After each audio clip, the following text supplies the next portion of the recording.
Alright.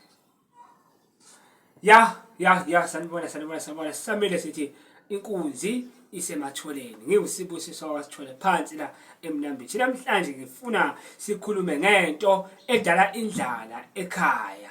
Ukuthi yini le edala indlala ekhaya, nanokuthi yini le eyenza ukuthi esikhathini sanamhlanje abantu bengabi namali noma imali benayo iphunyuke ezandleni iphele, ukudla kusheshe kuphele ekhaya. Yini edala leyo nto leyo? Cause awusuke ungaloyiwe, usuke ungathakathiwe, nethe nje usiko asisalugcini, asisenzi ngokwasendulo, asisenzi ngokubantu abadala basifundisa kona. Thina noma uma ngabe nje ngizokuphakela ukudla noma uma wakho akuphakela ukudla, one nje uma uzophakelwa ukudla awudli umile.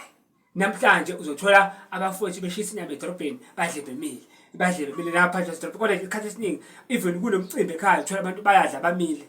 Yayizwa ukuthi ngithini, badle bemile.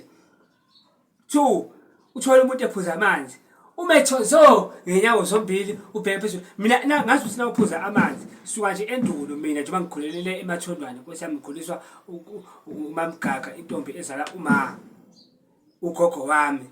Sathi thina masiphuza amanzi, uma uphuza amanzi uyakhothama, Nkosi yami, uhloniphe uwaphuza amanzi ngoba imvelo, uyiphuze le mvelo, uyiphuze le mvelo, imvelo uyiphuze. Even ukudla uyazotha uthule uthi tu, awukhulumi uma ngabe udla. Yindaba ungakhulumi? Yingoba konke okwenzayo wena awuzenzeli wena, wenzela ithonga.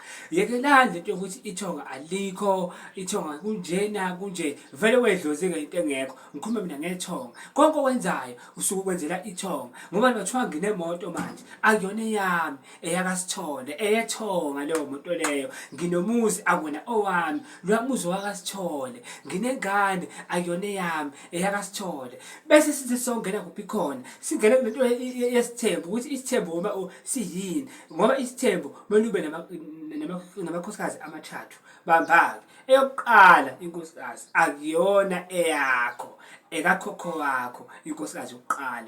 Bese leyesibili sekuyababa wakho. Le yesithathu-ke ile yakho esiyochaza-ke lila ukuthi lo mkhuba lo wawenziwe lani endulo, wawenziwe lani. Njengoba namhlanje ubona nje kuthiwa ngesilungu ama-divorce.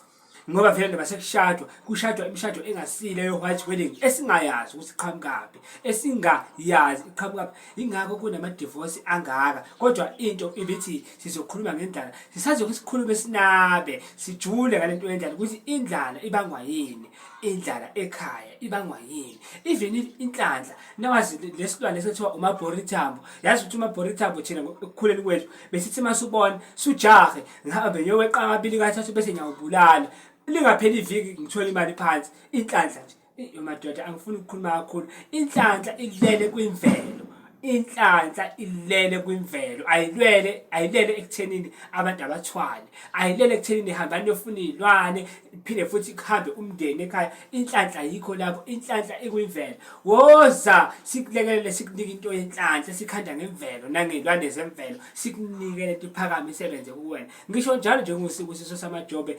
Bye bye so